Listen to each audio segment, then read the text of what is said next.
ఈరోజు దేవుని మాట వినే ముందు అందరూ సబ్స్క్రైబ్ చేయండి. ప్రతి ఒక్కరూ దేవుని శక్తిని పొందుకునేలాగా మీ వంతు మీరు సహకరించి దేవుని యొక్క ఆశీర్వాదాలు పొందండి. 2వ దినవృత్తాంతం 7వ అధ్యాయము 3వ వచనం. అగ్నియు యెహోవా తేజస్సును మందిరం మీదకి దిగగా చూచి ఇశ్రాయేలీయులందరూ సాష్టాంగ నమస్కారం చేసి యెహోవా దయాళుడు, ఆయన కృప నిరంతరం ఉండునని చెప్పి ఆయనను ఆరాధించి స్తుతించిరి. ప్రియమైన దేవుని మాట వింటున్న నా సహోదరి సహోదరులారా, అగ్ని వంటి దేవుడు మన దేవుడు. ఆయన ఎటువంటి దేవుడు? అగ్ని వంటి దేవుడు. ఆ దేవునికి మన మీద ఎంత ప్రేమ అంటే మాటల్లో మనము అసలు చెప్పలేము. ఎంతో ప్రేమ, ఎంతో దయ, ఎంతో అపరిమితం. అది పరిమితము కాని ప్రేమ. అది ఆ ప్రేమకు మనం విలువిస్తున్నామా? ఆ ప్రేమను మనం గుర్తెరుగుతున్నామా? ఆ ప్రేమను మనం గుర్తు చేసుకుంటున్నామా?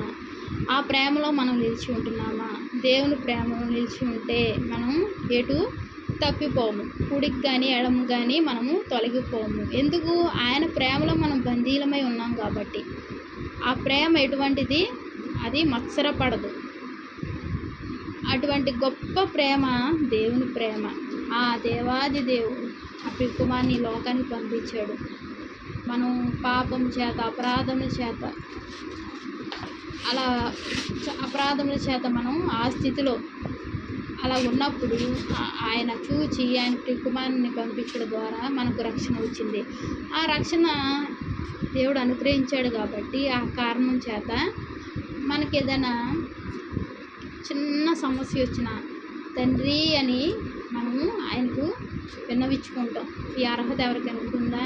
ఎవరికి ఈ యొక్క భాగ్యము లేదు. దేవుడు మనకి ఇచ్చిన కృపను బట్టి మనము దేవుని వెంటనే అడగగానే ఆయన మనకు అనుగ్రహిస్తున్నాడు. మనల్ని సురక్షితంగా సౌఖ్యంగా ఉంచుతున్నాడు. మరి అటువంటి రక్షణ ఇచ్చాడు. ఆ రక్షణ మామూలుదా? అది ఎంతో గొప్ప విషయం. అది ప్రేమైన దేవుని మాట వింటున్నావా? అగ్ని వంటి దేవుడు మన దేవుడు. ఆయన ఎంతో కృపగల దేవుడు. యెహోవా తేజస్సు మందిరం మీదకి దిగగా చూచి ఇశ్రాయేలీయులందరూ సాష్టాంగ నమస్కారం చేసి. ప్రియమైన దేవుని మాట వింటున్న వాళ్ళారా, ఆయన యొక్క తేజస్సు మన మీద దిగాలి అంటే, మన హృదయం అనే మందిరంలోకి దిగాలి అంటే మనం ఏం చేయాలి? మన హృదయాన్ని మనం శుభ్రపరచుకోవాలి. మన హృదయంలో ఎటువంటి చీకటి లాంటివి ఏవి లేకుండా మనం తొలగించుకుంటే ఆయన ఒక తేజస్సు మన హృదయంలో నిండుతుంది.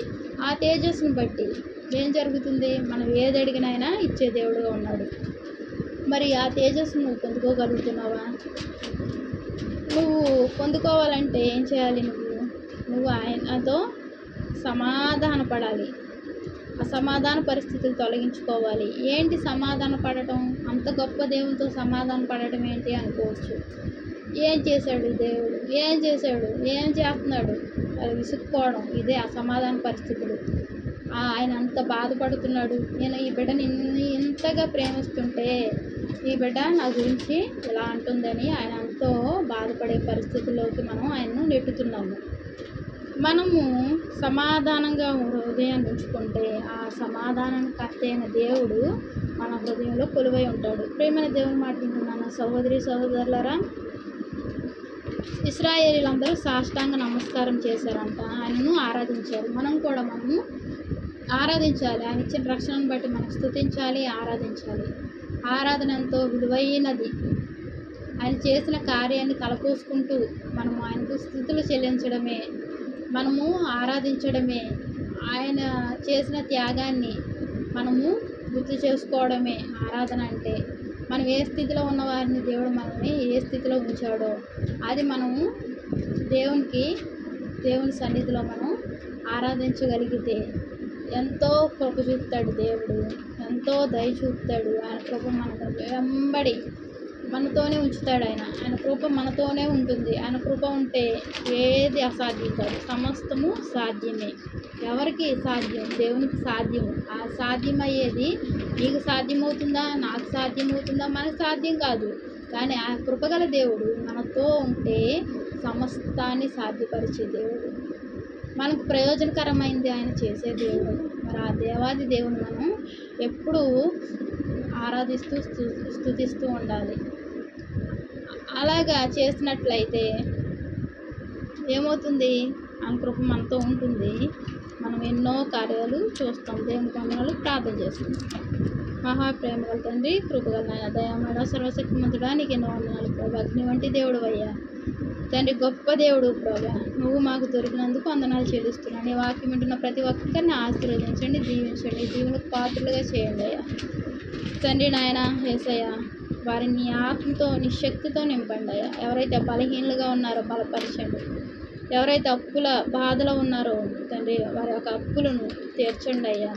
తీర్చే సమర్థుడు నువ్వయ్యా తండ్రి. వారికి నువ్వు సహాయం చేయండి అయ్యా. నువ్వు సహాయం చేస్తే వారి అప్పులు తీరుతాయి అయ్యా. కార్యం చేయండి ప్రభా. లేవనెత్తండి ప్రభా. నీ హస్తాలను, వారి హస్తాలను పట్టుకొని ప్రభా నువ్వు లేపండి అయ్యా తండ్రి. వారి హృదయాన్ని నీ స్వాధీనంలో ఉంచుకోండి అయ్యా. కృపగల దేవా, కుటుంబాలన్నిటినీ పేరు పేరున ఆశీర్వదించి దీవించి నీ దీవెనతో నింపండి అయ్యా. నువ్వు చేస్తున్న సహాయాన్ని బట్టి వందనాలు చెల్లించుకుంటూ యేసు నామమున వేడుకుంటున్నాను తండ్రి. ఆమేన్. అందరికీ ప్రైజ్.